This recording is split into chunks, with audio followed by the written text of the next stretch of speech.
Hello, everyone. Welcome to another episode of Life Stories Unscripted podcast. I'm Viviane, I'm your host, and I'm a doula, mama coach, and a breastfeeding specialist. And I talk about everything related to preconception, pregnancy, birth, postpartum, and everything in between. So if you're a parent or you're trying to be one, this is the podcast for you. So stay tuned. Today, my guest is Lucy Hoch from Great Britain, who has a unique birth story to share and more. It wasn't until after birth Lucy was diagnosed and put on the autistic spectrum, and that's when things started to make a lot more sense to Lucy. So today, we're going to talk about her experience and what she felt could have been better on the part of the system. If you like this podcast and you've seen some previous episodes, please hit the subscribe button now so me and you can share the word on awareness together. As always, this podcast is sponsored by Perfecta Placenta from Beverly Hills, which is a placenta preserving company. So if you would like your miracle organ to be preserved and get two amazing gifts in the form of a stretch mark cream and a diaper bag, don't forget to use my promo code Viviane. And for more information, I can be reached via LinkedIn or Facebook under my name, which is Viviane Schima, or via my email address, which is birthwithviviane@gmail.com. Let me know. That was enough of me. Let's talk to Lucy. Hi, Lucy. Thank you for being here. It's a pleasure to have you. No, thank you for asking me to do it. Yeah, absolutely. I'm very excited to talk about your birth story. And if you would like to dive into that right away, please tell us what was your experience and how you felt. So I think, firstly, I didn't know I was autistic at that point, but now I look back, actually, it makes sense. And I think, to be honest, I think some of the signs were there. And I think one of the most important things that midwives could do is sort of look out for those kind of symptoms, especially in women, because we are notoriously underdiagnosed and not diagnosed till later in life. So I do think if they're actively looking for those things that can be associated with interoception, which is sort of pain, understanding, and how our bodies are internally reacting, but also communication, because that plays into my story. So that part of the problem with actually sort of, I suppose, not recognizing what's going on in my body meant that I definitely went to the hospital too late. I was 9 centimeters dilated by the time I arrived at the hospital with my first child. I wasn't screaming and shouting, so there wasn't an obvious kind of sense of a problem, I guess, and I'm not very good at kind of communicating how I feel or the amount of pain that I'm in, and I don't verbalize, I don't sort of shout the way perhaps other pregnant women would. So it was difficult to tell, I suppose, what was going on. But I think the signs were there that they should have asked more questions and should have perhaps been a little bit more proactive with actually trying to sort of calm me down. I wasn't very good at, so there was a lot of turmoil going on in my head. I was very stressed. But I think because I wasn't shouting and the baby's heartbeat was actually remarkably calm, they didn't really feel the need to kind of go into any detail about perhaps the way I was feeling, that I wasn't communicating openly. And I think there can be a lot to be said about that. The other thing I struggle with is planning. I need to plan, I need to understand what the expectation is. And I think the problem was with my elder daughter's birth is that I didn't have a sort of backup plan or a contingency plan. And it wasn't really it wasn't really outlined to me all the things that could potentially go wrong. That there was incidences that could have changed my birth plan and meant that it didn't flow in the way that I perceived it would.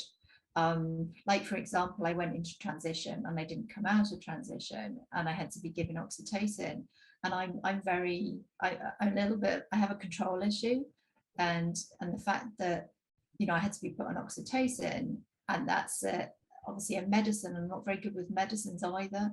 And it wasn't really discussed to me with me properly why. It wasn't really explained to me that would intensify the contractions, and that I was too late for any kind of pain medication. So not only was I in a lot of pain, but I was also unable to communicate it. And I didn't perhaps perceive it in the same way that other people would, who were potentially not autistic. So that was really the struggle. Then I think there was, I think that as being somebody who doesn't communicate very well, and being somebody that potentially sort of needs a bond in more ways than other people do. I think the fact that they said, that I'd torn and I would need stitches, and the fact that they handed my baby to my husband first was a massive thing for me. And actually that's gone on to affect like my relationship with my elder daughter, who's also autistic, because I think we didn't bond in the way that, because I was stressed but I didn't verbalize that stress.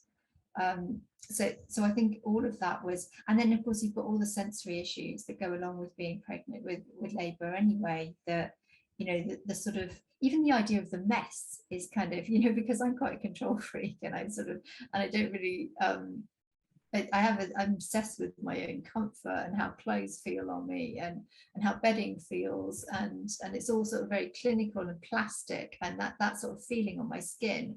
So even that actually bothered me more, I would have said, than the pain. I think the sensory issues in terms of the environment, the fact that the room was really hot. It was on one of the hottest days of that year, and so it was quite hot in there, and they didn't sort of give me a fan. I mean, maybe if I'd asked for a fan, but that wasn't in my plan, because I didn't know I needed a fan, because I didn't know how hot it was going to be. So there was all of those sort of issues as well, I guess, that sort of compounded the discomfort. And I think, medical people always use discomfort in a sense that that's less important than pain. But actually, in some ways, if you're autistic, the discomfort that you can feel can be worse than pain, because actually sometimes autistic people have a lower pain threshold than other people. So sometimes that can even be a problem in itself. So I think there's lots of factors that kind of that played in to generally feeling like I couldn't stick to my plan, which threw my brain out completely. I wasn't sort of communicating the contingencies, the things that could go wrong, and therefore how we would mitigate against those and manage those. I think the other thing was lots of people have horror stories, especially from their parents, when they gave birth. And I think there's not enough conversation about my situation is my brother was born with forceps, and because he was born with forceps, he had like 2 bald patches on the side of his head that never filled with hair right up until he was in his sort of 20s or 30s, and that definitely caused quite big concerns in me, that actually if we needed to go down the forceps route, which was mentioned at one time, that absolutely terrified me. Now I think if even at antenatal classes, or even with midwives during the prenatal period, they could sort of say to you, look, do you have any concerns? Are you terrified of having to have a cesarean? Or does the idea of on-twos freak you out? Or is there anything that could potentially be a concern, that we could answer your questions now? Or maybe just asking, how do you feel about this? Are there any questions? That's like you said right now. Or, just make it a little bit about you, rather than this is what we're going to do. Just go along with it, right? Because that doesn't feel good to, people without the autism factor in it. So I can only imagine how that must have felt for you, especially when you like to control and be in control. And who doesn't like to be, right? We like to control things, even though some things we can't. I know I struggle with that too, and I'm learning to realize that I can't control everything, but what I can, I try to ask myself, what can I do right now in this situation to help myself so it can be beneficial for me? But I think this is a huge part in the healthcare system, especially when it comes to the care of pregnant women and women who are in labor, that they take the control away from them. They don't ask them, how do you feel? Are you maybe hot? Are you maybe cold? Do you need something to accommodate your needs so you feel comfortable again, all these things. So I totally agree with you on this, but my question would be to you, have you ever considered, or could you have had a home birth? Was that on your mind? I was under I was considered a high risk pregnancy with my first birth, so I couldn't with that one. But by the time it came around to the second one, I wasn't high risk. The risk had gone away. It was a genetic risk, and they decided by that point that it didn't present a risk to the second birth. So I did have that one at home, really, because actually we weren't a family that communicated or really had many friends, and our families were not available. They were in different countries, and so in actual fact we had no option but to have the baby at home. But it also meant that we could control the environment a little bit better. It meant that I was in my own space. I felt I didn't have so many medics around me. I think the problem at the hospital was I had a lot of medics all around me because of going into transition and not coming out and having all of those issues. And that sort of overwhelmed me. Whereas having a midwife that I'd known all the way through the journey, and it was the same midwife then that was there at the birth, that continuity and that relationship definitely helped. I think I was calmer. I think the I don't even remember being in pain. It was a much more, and of course the baby was right there with me, was put right to the breast from the word go. There was no sort of need to take her away and give it and pass it to my husband. It was sort of so I definitely think I could have had that for my first birth. And I think even with the risk presented, I think they were very keen to put me on a risk register as a high risk pregnancy, when really actually it was just because my mother had a condition that they had no evidence that I had anyway, and it wasn't easy to test for. So I think even there was a little bit that could have been done even in that stage to kind of really assess, rather than jumping into a sort of a high risk based scenario. And I think that sometimes they're too keen to do that just because it's easier for them to manage rather than for me to manage. And I think to at least have given me the chance to sort of labour at home and then taking me in as an emergency would have been better for me than the scenario that presented itself. Exactly. Yes, I agree on this with you that, again, they don't really communicate your needs or what you would like to do in this situation, but rather they try to protect themselves, which I understand from a point of view, but then again, it's not their birth. They're there to keep you safe and keep you comfortable. And I don't think that sometimes it's not like that, right? But another question that popped into my head, I'm gonna rewind a little bit back. When you mentioned that you had a birth plan, so how did that come around? Did you knew you wanted a birth plan? Did you find it online? Did you fill it out yourself, or what was the process of it? I'm quite academic in nature. I mean, I think it's part of the autism. So I didn't even know it was called a birth plan. I just put a few notes down because I wanted to be able to, I knew I probably wasn't going to communicate in that situation because I don't. So it was really about, it really said, I don't want drugs unless I absolutely have to. I don't, I really want a natural birth. I don't want, the birth pool just was an idea that I couldn't tolerate. I think the idea of having water around me just didn't really make sense to me. And I'm also, I couldn't really understand why anybody would want all that kind of stuff in water and then sit in it. It didn't resonate with me at all. So, it was things like that. It was that kind of like, because I knew my husband is not a great communicator either. So I thought if we were both there, then it wouldn't be easy for us to kind of, especially, I think that it's underestimated. I think the midwives focus very much on the birth, and they don't realize how much that birth journey can make a difference to the bonding with the baby and the future relationship with that baby, and also how that baby reacts you know, after a traumatic birth, or after, you know, something that was quite violent in nature, you know, if they had to kind of drag them out. Absolutely, Um, yeah.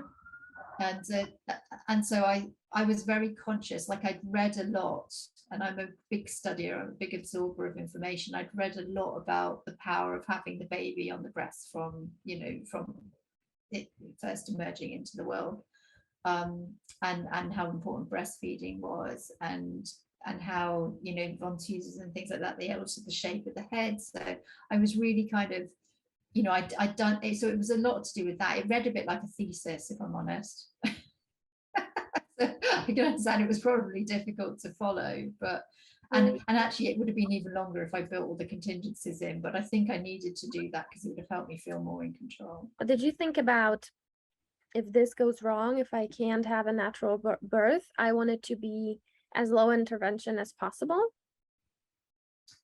I don't think it was ever really discussed with me enough.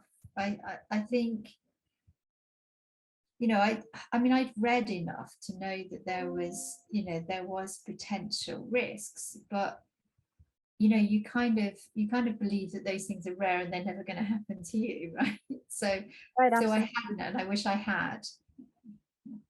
So you never communicated your birth plan or your expectations that you had with anyone? Apart from my husband, I mean, I think it was more a guide for my husband than it was a guide for the midwives. It was like sort of, you know, I'd like this music, and it was a reminder list, like don't forget to take this, and this, you know, and it read more like that, I suppose, than it did actually like a choices plan.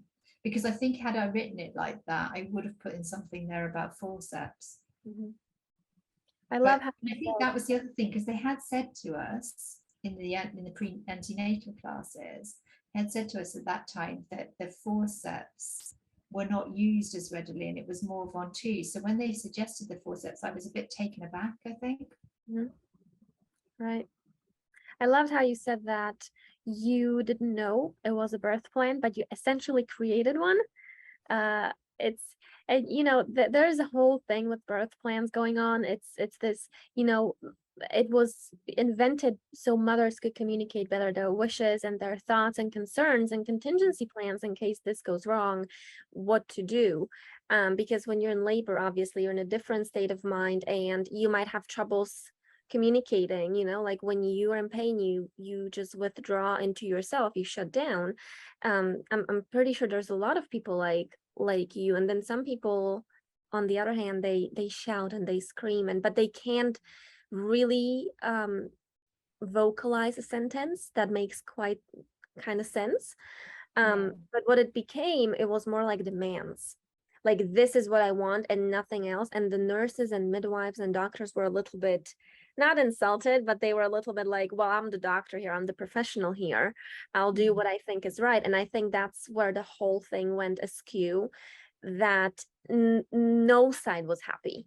They were almost fighting each other, like this is team mom, this is team hospital, and like no, who's going to win this battle? And I Yeah. think that just communicating, and maybe the midwife, you know, asking you, what do you think, what do you feel, and maybe take an interest. Do you have a birth plan? Would that make you feel comfortable? And maybe you would find out, well, is there a thing like a birth plan? And maybe you could have communicated your expectations. And that's what I do as a doula. We talk about expectations versus reality, and we set realistic expectations for, you know, mom to mom, because each mom is different, each baby is different, and each birth is different, and we have to take that into account. So I think birth plans are amazing. They can help you tremendously, especially when you're like me and you, that we like to control. We like to have it on paper. Even if it doesn't go according to plan, we like to know what's happening to us. And I think everyone likes that, right? To be explained, um, and asked, just being asked for consent. Can we do this? Are you okay with this? Do you need more explaining? Just this one simple question can go such a long way in helping you understand and be like, okay, they think of me as a human being with feelings and emotions, and someone who's not doing this every day, someone who doesn't have the expertise. And I think that's so, so important. And like you said, that you were not really, you didn't feel communicated to, even if they maybe they would say, well, we did say something, we did communicate to you. It doesn't matter what they think, it matters what how you felt, right?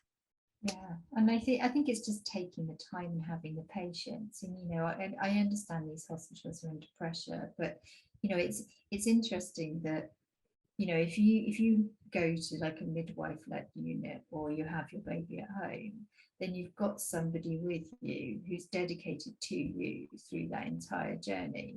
And yet, if you're a high-risk pregnancy, where actually the timings are likely to be quicker and it's likely to cause problems that then could adjust your birth plan, it's much more likely that scenario.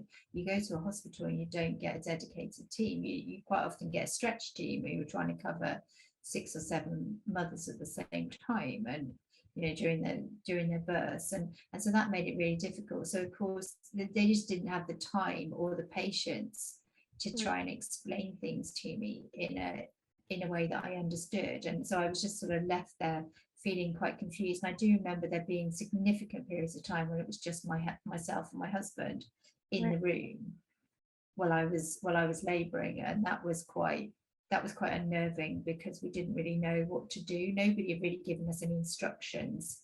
And I remember saying to my husband, well, what would happen if something went wrong? Where would you go? Because there was not even any sort of obvious emergency things or anything like that. And he said, oh, I'll just run out into the corridor and grab a midwife. But it's not ideal, is it? You want to feel like Yep. in a hospital that you're safer, and you've got that plan in place, but it didn't really Exactly. feel like that. This is the place where I go to because it's safe. Exactly.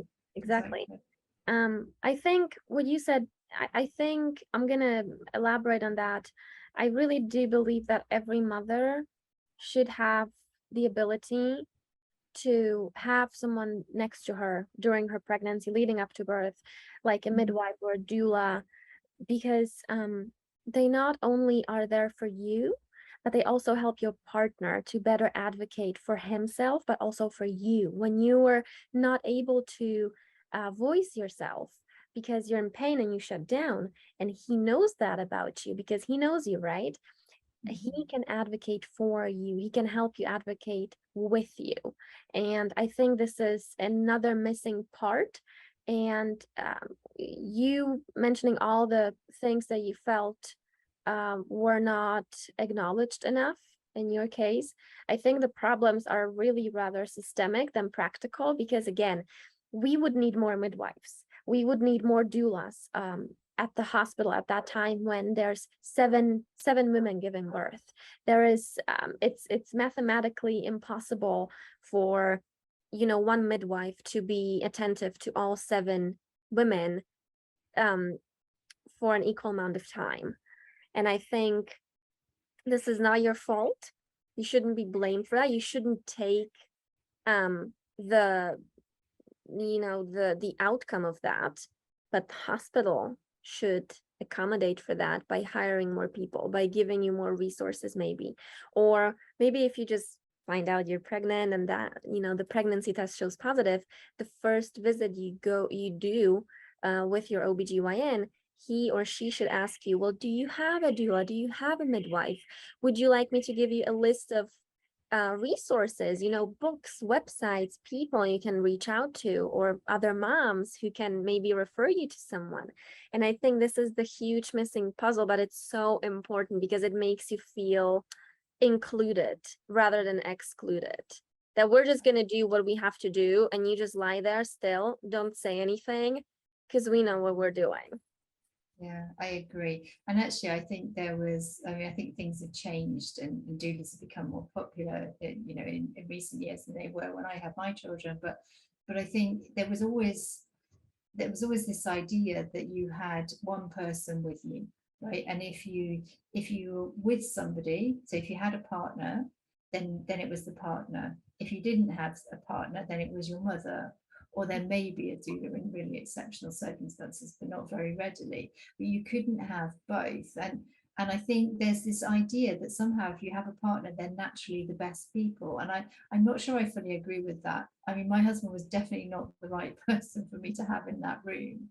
Just because he's very similar to me, he's also autistic, he doesn't necessarily pick up on things.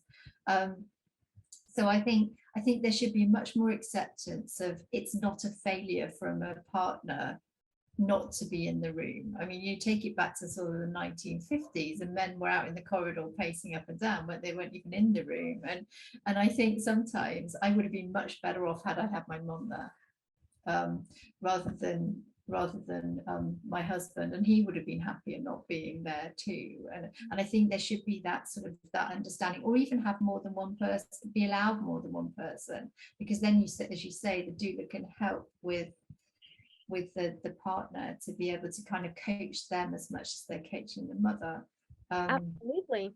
to guide them through that journey. And I think that would be certainly would have been really beneficial to me. And it can also be very traumatic to your partner if he knows you and he knows you're in pain and he knows he himself can't do anything, because he's struggling just as much as you are, but not voicing it.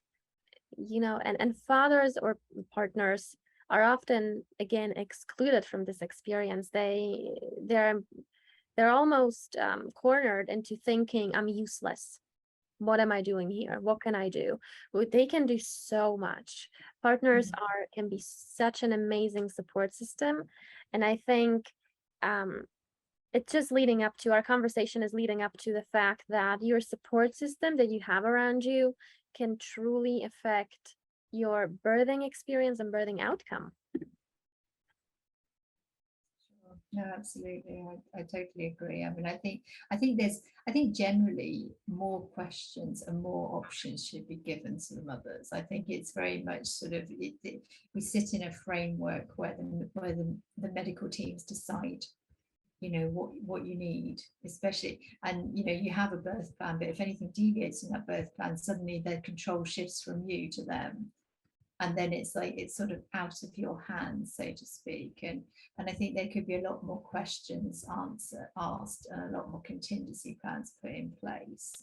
And I mean, I'm a great lover of information. I can understand that some problems associated with birth may sort of scare some people, but I wanted as much information as I could possibly get to be able to understand what things might look like, and the percentage risk of it happening, because I convinced myself it just wasn't going to happen.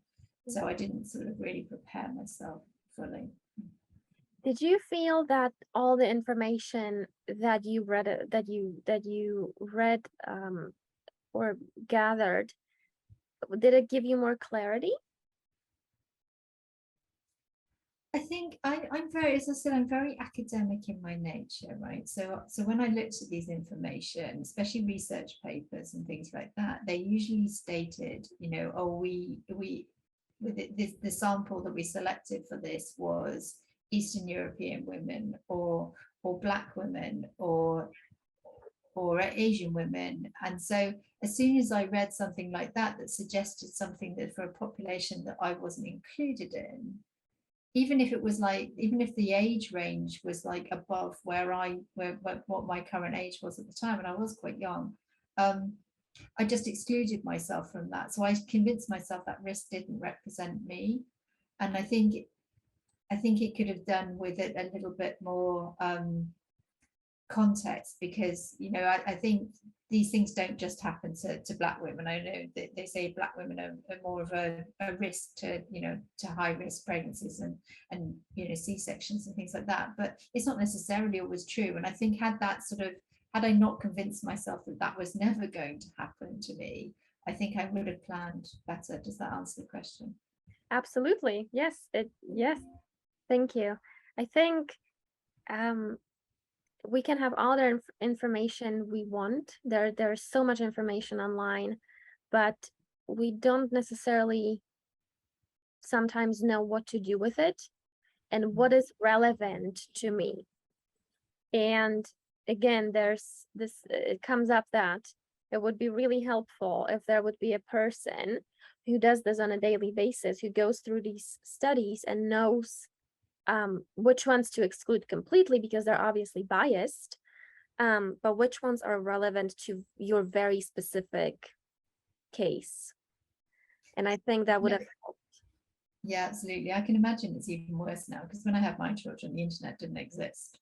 So, you know, it was books, and it was libraries, and it was academic research papers and things like that I got my information from. I think now we live in the information superhighway, so to speak. Yes.